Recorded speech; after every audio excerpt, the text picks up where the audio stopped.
Learn more to earn more, learn more to earn more, learning learning करो, earning earning बढ़ती रहेगा. कारण का लर्निंग मध्ये ऍड काढल्यानंतर काय होतं, आणि तुम्हाला जास्त अर्निंग करायचंय, श्रीमंत सगळ्यांना व्हायचंय, तो तुम्हाला लर्निंग करत राहावं लागणार. मला असं वाटतं तुमचं आज लर्निंगच चाललंय इकडे, yes no.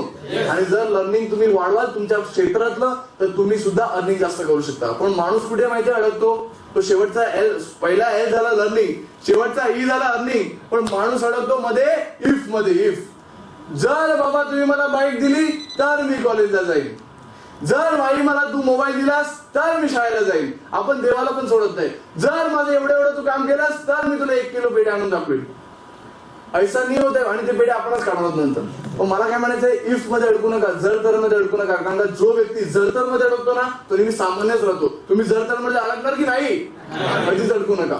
Let's go ahead. Power of life. मला सांगायचं इकडे, तुम्ही या पृथ्वी तलावरती आलेला आहात, ते तुमचं एम होतं का? ते कोणाचं एम होतं? तुमच्या आई वडिलांचं एम होतं, म्हणून तुम्ही या पृथ्वी तलावरती आला. तिकडे आपल्याला काय स्कोप होता का, की बाबा आईनं तुम्ही सांगितलं की बाबा मला पृथ्वी तलावरती यायचंय, मग बाबांनी परत ऍप्लिकेशन टाकलं आपल्याला की तुला रंग कसा हवा, काळा की गोरा, केस कुरळे पाहिजे की प्लेन पाहिजे, नकं हवीत की नको, असं काही झालं का?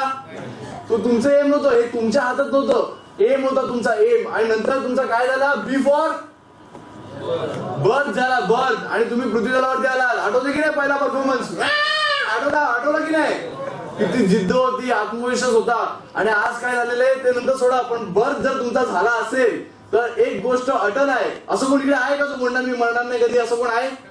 सगळे मी पण जाणार आहे, तुम्ही पण जाणार आहे. लक्षात ठेवा, प्रत्येक सेकंड आपण आपल्या मृत्यूच्या जवळ जातोय. प्रत्येक सेकंड लिमिटेडच टाइम आहे आपल्याकडे. तो टाइम आपण कसा इन्व्हेस्ट करतोय किंवा कसा आपण वापरतोय त्याच्यावरती तुमचं सक्सेसचं गणित आहे. Yes no.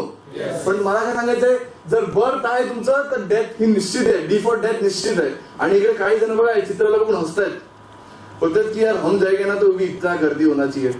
आणि आजकाल काय तुम्ही बघितलं असेल, आपल्या सगळ्यांचेच आवडते हिंदू हृदय सम्राट बाळासाहेब ठाकरे किंवा राजेश खन्ना घ्या किंवा विलासराव देशमुख जी घ्या, किती गर्दी होती की नाही त्यांच्या अंतिम यात्रेला.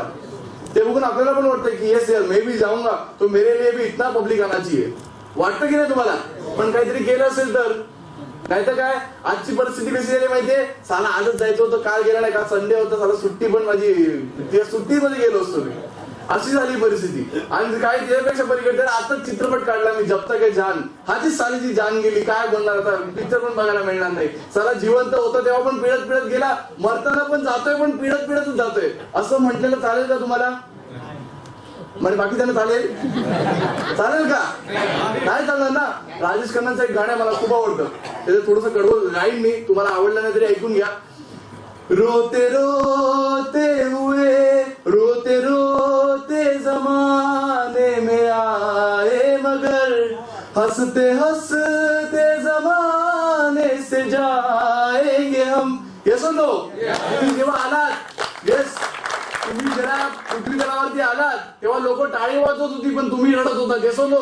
तुम्ही रडत होता, अवतीभोवतीचे पेढे वाटत होते, खुश होते, आनंदी होते.